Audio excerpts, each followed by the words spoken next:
पर आज हम एक जीता जागता लाइव एग्जाम्पल देखेंगे। Doctor Pacharam from 2004 batch MBBS SMS Jaipur, MS JLN Ajmer से उन्होंने गायनी की है। अपने राजस्थान के फर्स्ट गायनिक है, यहाँ तक कि PMT में ऑल राजस्थान सेकंड रैंक रही है इनकी। वो कहते हैं ना, गांव छोटा हो सकता है पर सपने नहीं। सर भी यही हमें सिखाते हैं। ये खुद भी डॉक्टर है और इनकी दोनों बेटियां जो कि नेक्स्ट जनरेशन है वो भी डॉक्टर है। तो सभी एक बार जोर से सर के लिए तालियां बजाएं।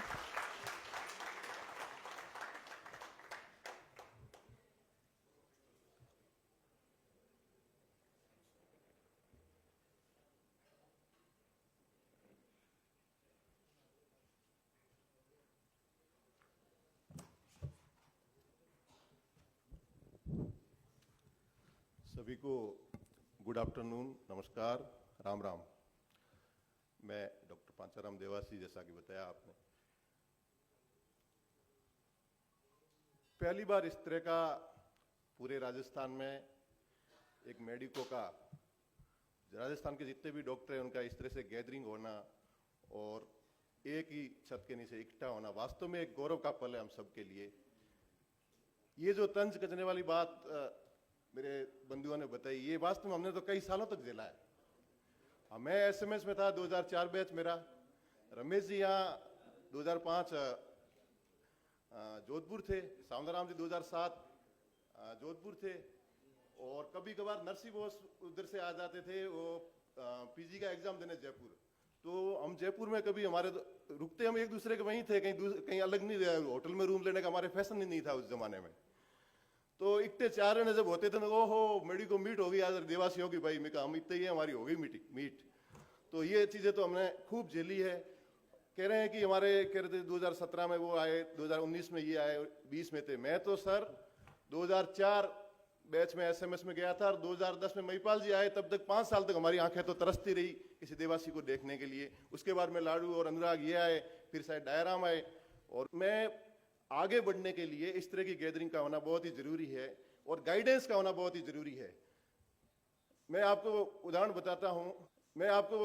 बताता हूं कि मैंने 2013 में skin dermatology as a post graduation मेरी रैंक ठीक थी, तो डर्मेटोलॉजी में मैंने अजमेर एडमिशन ले लिया। 1.5 महीने तक मैं PG किया इसमें डर्मेटोलॉजी में अजमेर से। फिर मैं तंग हो गया थोड़ा, मैंने कहा इसमें तो कोई काम ही नहीं है, पूरे दिन सुबह जाओ 8 बजे और 2 बजे फ्री, और उसके बाद बैठे रहो व्हाट्सएप सोशल मीडिया पे लगे रहो, तो कोई मेरा मतलब ही नहीं। फिर एक बार मैंने सर को फोन हिम्मत करके फोन लगाया, तो सर ने क्या, देख तेरे को अपन जिस बैकग्राउंड से अपन लोग आते हैं उसमें आप डर्मेटोलॉजी में उतना अच्छा काम नहीं कर पाओगे जितना आप कोई सर्जिकल ब्रांच लो। तो सर के कहने, मैंने कहा सर क्या दे, तो सर्जरी ले ले तू या फिर तू गायनी ले ले। संयोग से मेरी 4th राउंड की काउंसलिंग हुई थी उस समय, उसमें मैंने अटेंड किया और 4th राउंड में मैंने डर्मेटोलॉजी छोड़ा और मैंने गायनी ली, और गायनी लेके मैं आज खुश हूं। और शायद जो मेरी पर्सनैलिटी है और मेरा जो है उसमें डर्मेटोलॉजी में शायद मैं उतना अच्छा नहीं कर पाता।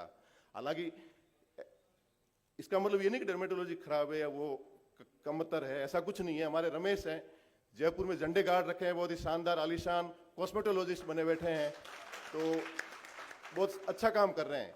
लेकिन अपना अपना फील्ड होता है। हम जिस बैकग्राउंड से आते हैं उस बैकग्राउंड में शायद गायनी बहुत ही अच्छा चीज है, और सर का मैं आज वो बात मेरे दिमाग में हमेशा वो क्लिक करती रहती है। तो इसी तरह से सोसाइटी के लिए आप कहते हो ना कि गैदरिंग, और ये इस तरह के जब भी मौके मिलते हैं हम लोग जाते हैं। 2016 में मुझे याद है डॉक्टर लाडू, डॉक्टर कविता और डॉक्टर अभी मफारा मेरे जूनियर जो उस समय के, और ध्रुवपाल, ये सारे लोग, डॉक्टर रमेश, ये हम लोग उस समय 2016 में मेरी जस्ट PG कंप्लीट हुई थी अजमेर से, और हम लोग गए थे वो आमंत्रण के बोस, यार वहाँ मेडिको मीट देवासियों की हो रही है अहमदाबाद में।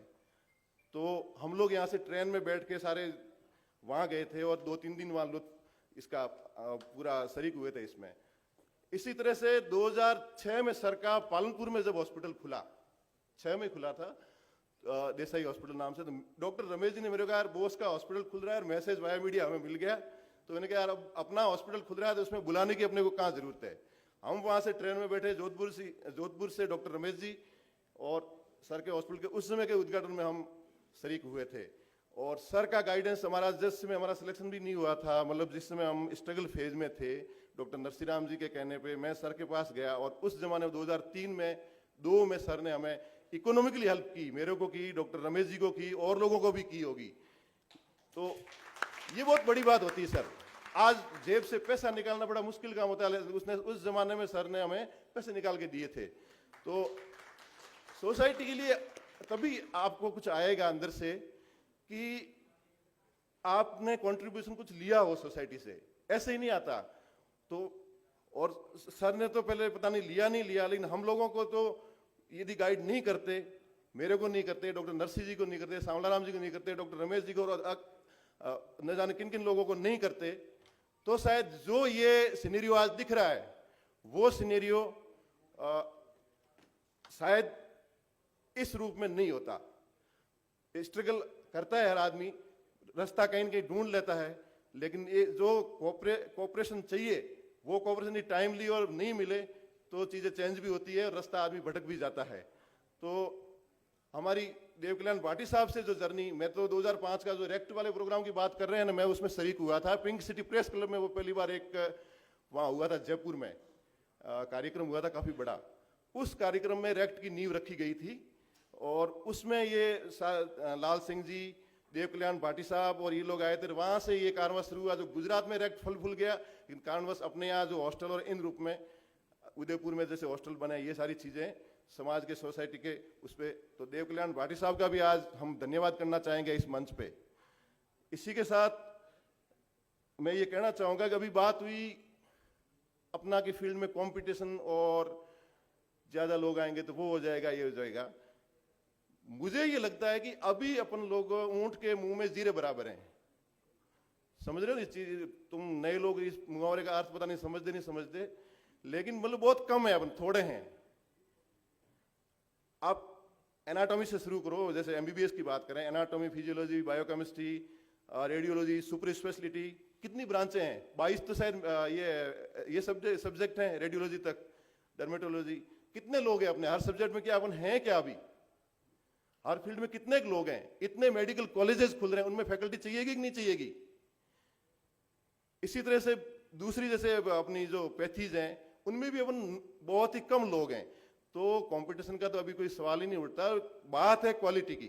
यदि क्वालिटी के साथ में आप जाओगे और जिस पैथी में, जिस ब्रांच में, जिस जगह पे आप एथिक्स के साथ, मन से और मेहनत के साथ यदि आप काम करोगे, निश्चित रूप से आप सफल होंगे। इसमें दुनिया की कोई ताकत आपको रोक नहीं सकती। कोई फर्क नहीं पड़ता आप कौन से मेडिकल कॉलेज से एमबीबीएस कर रहे हो, कोई फर्क नहीं पड़ता आप किस स्पेशलिटी में कर रहे हो, लेकिन यदि आपने टिक के मेहनत कर दी और अपना पूरा 100% दे दिया तो आप निश्चित रूप से सफल होंगे। आप एमओ में जा रहे हो या प्राइवेट में जा रहे हो, इससे भी कोई खास फर्क नहीं पड़ता। आपका और आपके कैरेक्टर का इंपॉर्टेंट है।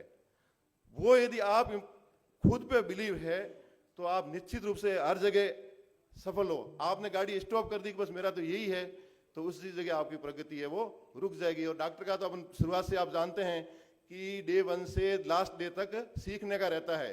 तो जब तक आप लर्निंग करना छोड़ दोगे तो आपकी प्रोग्रेस वो वहीं पे रुक जाएगी। तो अभी आप सबसे यही निवेदन रहेगा कि आप अपनी लर्निंग जारी रखिए, सीखना जारी रखिए। आप अपने छोटे से भी और जूनियर से भी आप सीख सकते हैं, तो उनसे सीखिए। आप सोसाइटी की बात करते हैं, अपन समाज की बात करते हैं, अपने जो जिस बैकग्राउंड से उठ के अपन आते हैं उनकी बात करते हैं। मैं आपको कहना चाहूंगा कि इस समाज में अपने को अभी खुल के कहना चाहता हूं, आप पढ़े लिखे लोगों की जिम्मेदारी बहुत बड़ी है सोसाइटी के प्रति भी।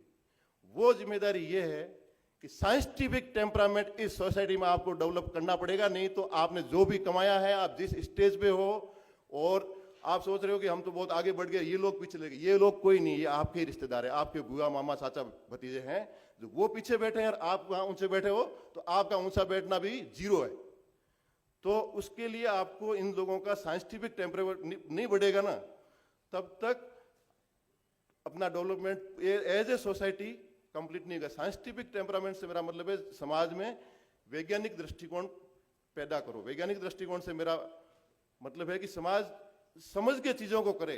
अभी जितना अपने अंदर जो ये हम बात करते हैं अंधविश्वास है या जो जो चीजें नहीं होनी चाहिए, इस तरह की जो फैक्ट है, वो चीजें सबसे ज्यादा अपन लोग सोसाइटी में हम तो देखते हैं डे बाय डे की प्रैक्टिस में, वो चीजें बढ़ रही हैं।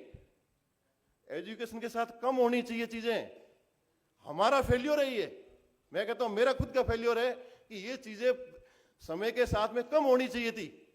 दूसरी सोसाइटी में ये चीजें कम हो रही हैं, हमारी सोसाइटी में ये चीजें कम क्यों नहीं हो रही हैं? इस चीज का आपको दुख क्यों नहीं है? आप बैठे हो आराम से अपनी प्रैक्टिस कर रहे हो, अपने बच्चों को पढ़ा रहे हो, आगे बढ़ रहे हैं, लेकिन सोसाइटी में जो ये जो गुण लगा हुआ है ना, ये गुण आपकी सोसाइटी को और आपके बच्चों तक आएगा। कल ये आपके बच्चों तक भी आएगा कि ये जो गलत चीजें हैं, गलत प्रैक्टिसेस हैं, ये कहीं न कहीं अपने को अपने परिवार तक आती है।